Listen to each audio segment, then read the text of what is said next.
पुराने कस्बे के बाहर एक सुनसान रास्ता था जिसे लोग मौत वाली पगडंडी कहते थे। शाम ढलते ही उस रास्ते पर कोई नहीं जाता था। कहा जाता था कि वहां एक अधूरी आत्मा भटकती है जो किसी के साथ अपनी दर्द भरी कहानी बांटने को तरसती है। कस्बे में रहने वाली रिद्धि एक कॉलेज स्टूडेंट थी। वो भूत प्रेत जैसी चीजों पर बिल्कुल विश्वास नहीं करती थी। एक दिन उसकी सहेलियां डराकर बोली, रिद्धि, तू तो बहुत बहादुर बनती है ना, तू एक काम कर, आज रात मौत वाली पगडंडी से होकर घर जाना। रिद्धि हंस पड़ी, अरे जितना डराती हो उतना ही मजा आता है, आज वहीं से आऊंगी। सब उसकी हिम्मत पर दंग रह गईं। रात करीब 9:30 बजे रिद्धि उस कुख्यात पगडंडी पर पहुंची। चारों ओर घना अंधेरा, पेड़ों की टहनियां अजीब तरह से हिल रही थीं। एक ठंडी हवा उसके कानों में सरसराई। पहला कदम रखते ही रिद्धि को लगा कि पीछे कोई चल रहा है, मगर मुड़कर देखा, कोई नहीं। वो मन ही मन बोली, बस मन का भ्रम है, आगे बढ़ो। कुछ कदम और चलने पर उसे धीमे धीमे किसी लड़की की सिसकियां सुनाई दी, जैसे कोई बहुत रो रहा हो। रिद्धि रुक गई। आवाज साफ थी, बहुत ही दुख भरी। कौन कौन है वहां? उसने कांपती आवाज में पूछा। जवाब में सिर्फ सिसकियां बढ़ने लगी। रिद्धि ने टॉर्च की रोशनी सीधी झाड़ियों की ओर फेंकी और वो चीखते चीखते पीछे हट गई। उसे एक सफेद कपड़े पहने लंबे बालों वाली लड़की दिखी, जिसका चेहरा आधा काला पड़ चुका था, आंखें गड्ढों जैसी गहरी, मानो दर्द की मूर्ति। वो धीरे धीरे रिद्धि की ओर बढ़ने लगी। डर मत, मुझे डर नहीं, दर्द चाहिए, मेरी कहानी सुन ले। लड़की की आवाज बेहद टूटी हुई थी, पर उसमें एक अजीब खिंचाव था। रिद्धि वहीं जम गई, पैर जैसे पत्थर बन गए हों।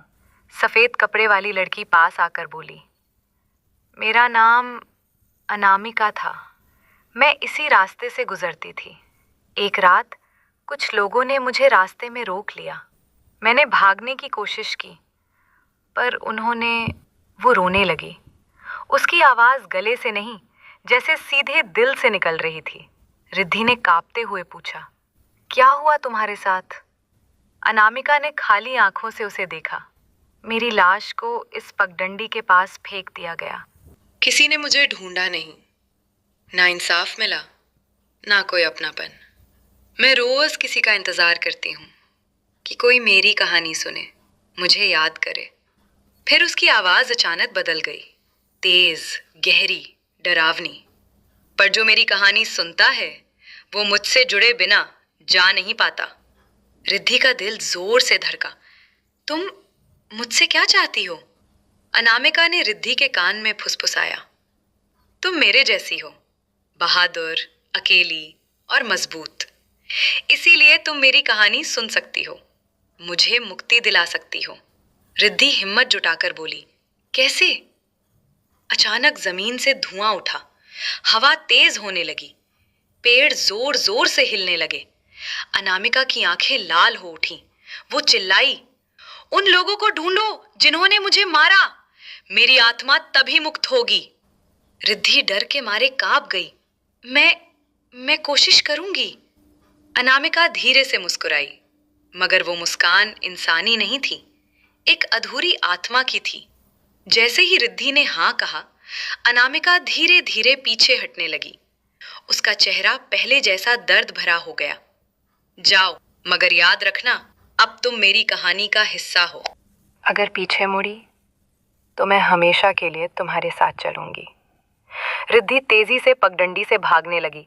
उसके पीछे पायल की आवाजें, सिसकियां और हवा का शोर एक साथ चल रहा था। कस्बे में पहुंचकर वो बेहोश हो गई। अगली सुबह जब वो होश में आई, उसके हाथ पर एक शब्द लिखा हुआ था, अनामिका। ये किसी इंसानी हाथ से नहीं लिखा गया था। लिखावट गहरी, खुरदरी और जली हुई थी, जैसे किसी आत्मा ने लिखी हो। रिद्धि डर गई, पर उसके मन में एक बात साफ थी, अनामिका की आत्मा अब उससे जुड़ चुकी है। लोग कहते हैं कि आज भी रिद्धि रात में किसी जली हुई डायरी की तरह कुछ लिखती रहती है। कभी कभी उसकी खिड़की से किसी लड़की के रोने की आवाज आती है। शायद अनामिका अभी भी इंतजार कर रही है अपनी अधूरी कहानी के पूरे होने का।